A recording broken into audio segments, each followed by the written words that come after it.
அனைவருக்கும் அஸ்ஸலாமு அலைக்கும்.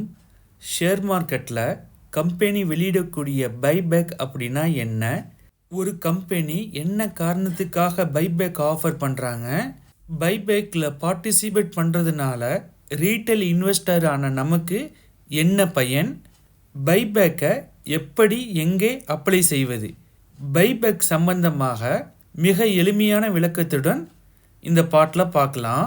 ஒரு கம்பெனி ஏர்ன் பண்ணக்கூடிய ப்ராஃபிட்டை அவங்க என்ன செய்வாங்கன்னா, அந்த கம்பெனியுடைய எக்ஸ்டெண்ட் பண்ணுறதுக்காக அந்த ப்ராஃபிட்டை யூஸ் பண்ணுவாங்க, அல்லது அந்த கம்பெனியில் இன்வெஸ்ட்மெண்ட் பண்ண இன்வெஸ்டருக்கு டிவிடெண்ட் கொடுக்கறதுக்காக யூஸ் பண்ணுவாங்க. அடுத்ததாக அந்த கம்பெனியில் இருக்கக்கூடிய நம்பர் ஆஃப் ஷேர் ஹோல்டர்ஸை குறைப்பதற்காக, அதாவது பைபேக் பண்ணுறது மூலமாக நம்பர் ஆஃப் ஷேர் ஹோல்டர்ஸ் கம்மியாகிறாங்க. அதனால் அந்த கம்பெனியுடைய இபிஎஸ், அதாவது இயர்னிங் பெர் ஷேருடைய வேல்யூ இன்க்ரீஸ் ஆகும். இந்த காரணத்துக்காகவும் அந்த கம்பெனியில் இருக்கக்கூடிய எக்ஸஸ் மணியை பைபேக் மூலமாக அந்த கம்பெனியுடைய ஷேர்ஸை அந்த கம்பெனிக்காரவங்களே வாங்கிறதுக்கு தான் பைபேக் அப்படின்னு சொல்கிறது. இந்த பைபேக் சில பல காரணங்களுக்காக இந்த பைபேக் ஆஃபரை கொண்டு வருவாங்க.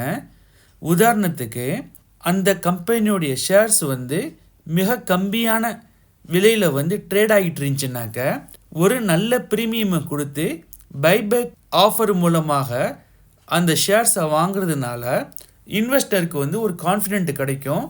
இந்த கம்பெனியோட ப்ரைஸ் இன்க்ரீஸ் ஆகி குரோ ஆகி போகிறதுக்கு அந்த கம்பெனியுடைய ஷேர்ஸை ஸ்டாண்டர்ட் ப்ரைஸில் கொண்டு வரதுக்காகவும் பைபேக் மூலமாக பர்ச்சேஸ் பண்ணுவாங்க.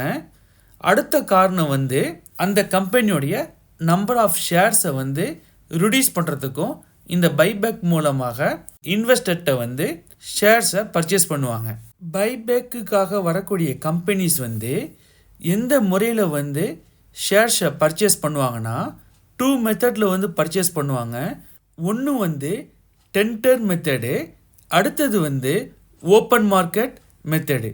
டெண்டர் மெத்தட் அப்படின்னா, ஏற்கனவே இன்வெஸ்டராக இருக்கக்கூடிய இன்வெஸ்டர்கிட்ட பைபேக் மூலமாக டைரெக்டாக இன்வெஸ்டர்கிட்டேருந்து பர்ச்சேஸ் பண்ணுறது தான் டெண்டர் மெத்தட் அப்படின்னு சொல்கிறது. ஓப்பன் மெத்தட் அப்படின்னாக்க, இவங்க ஷேர்ஸ் ஷேர் மார்க்கெட்டில் ட்ரேடிங் ஆகிட்டுருக்கோம். டைரெக்டாகவே இவங்களே இவங்களுடைய கம்பெனி ஷேர்ஸை ஷேர் மார்க்கெட்டில் பர்ச்சேஸ் பண்ணுறதுக்கு தான் ஓப்பன் மெத்தட் அப்படின்னு சொல்கிறது. இப்போ ரீசெண்டாக பஜாஜ் ஆட்டோ பைபேக் ஆஃபரை டிக்ளேர் பண்ணியிருக்கிறாங்க.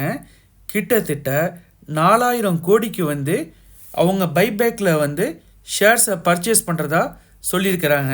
எவ்வளோ ஷேர்ஸை பர்ச்சேஸ் பண்ணுவாங்கனாக்க, அவங்களுடைய டோட்டல் நம்பர் ஆஃப் ஷேர்ஸை 16.33% பர்ச்சேஸ் பண்ணலாம் 4000 கோடிக்கு அப்படின்னு டிக்ளேர் பண்ணியிருக்கிறாங்க.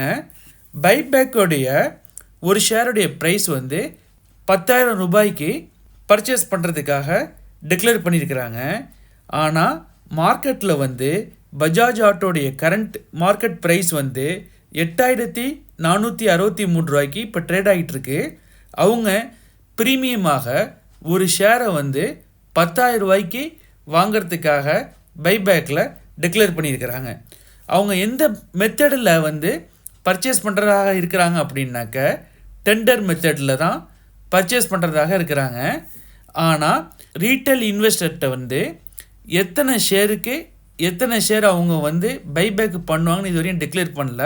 ஒரு ஷேருக்கு ஒரு ஷேராகவும் இருக்கலாம், இல்லை 4க்கு 1ஆகவும் இருக்கலாம். அவங்க மெயில் மூலியமாக ரீட்டைல் இன்வெஸ்டருக்கு பைபேக்கில் பார்ட்டிசிபேட் பண்ணுற சொல்லி நமக்கு மெயில் அனுப்புவாங்க. அப்போ கரண்ட்டாக நம்பர் ஆஃப் ஷேர்ஸ் நம்ம எவ்வளோ ஹோல்டு பண்ணியிருக்கோமோ அதை பைபேக்கில் அப்ளை பண்ணுனா ரேஷியோ பிரகாரம் நம்மள்கிட்ட ஷேர்ஸை பைபேக் பண்ணுவாங்க. கம்பெனிகள் டிக்ளேர் பண்ணக்கூடிய இந்த பைபேக்கில் நம்ம எப்படி அப்ளை பண்ணலாம் அப்படின்னாக்க, நான் ஜிரோதா யூஸ் பண்ணுறேன். அதனால் ஜிரோதாவுடைய கைட் ஆப்பை ஓப்பன் பண்ணிக்கிட்டு அதில் அக்கௌண்ட் பேஜில் கன்சோல் பேக் ஆஃபீஸ் இருக்கும். கன்சோல் மெயின் பேஜை கிளிக் பண்ணுனா அதில் மெனு வரும்.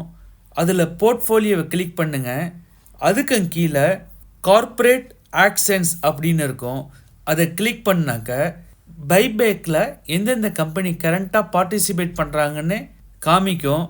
நம்ம வச்சிருக்கக்கூடிய ஷேர்ஸ் எந்த கம்பெனி பைபேக் வந்திருக்கோ அந்த கம்பெனியை நம்ம செலக்ட் பண்ணி பைபேக்கில் நம்ம பார்ட்டிசிபேட் பண்ணலாம். இது போல் பைபேக்கில் பார்ட்டிசிபேட் பண்ணுறதுனால நம்ம ஏற்கனவே வாங்கி வச்சு ஹோல்டு பண்ணிக்கிட்டு இருக்கக்கூடிய ஷேர்ஸோடைய ரேட்டை அந்த கம்பெனி ப்ரீமியமில் பர்ச்சேஸ் பண்ணுறதுனால நமக்கு ஒரு நல்ல லாபம் கிடைக்க வாய்ப்பு இருக்குது. இந்த பைபேக்கில் பார்ட்டிசிபேட் பண்ணுறதுனால நமக்கு ப்ராஃபிட் கெயினும் கிடைக்கிறதுக்கு வாய்ப்பு இருக்குது. அதனால் நீங்கள் ஹோல்டு பண்ணிக்கிட்டு இருக்கக்கூடிய கம்பெனிஸுடைய பைபேக் வந்துச்சுனாக்க அதில் நீங்கள் பார்ட்டிசிபேட் பண்ணி உங்கள் ப்ராஃபிட்டை புக் பண்ணிக்கலாம். இதுவரையும் பைபேக்னா என்ன, அதனால் நமக்கு என்ன ப்ராஃபிட், அதை எப்படி எங்கே அப்ளை பண்ணுறது, எல்லா டீட்டெயிலும் பார்த்தோம். இதில் ஏதாவது டவுட் இருந்தால் கமெண்ட் பாக்ஸில் கேளுங்க. அஸ்ஸலாமு அலைக்கும்.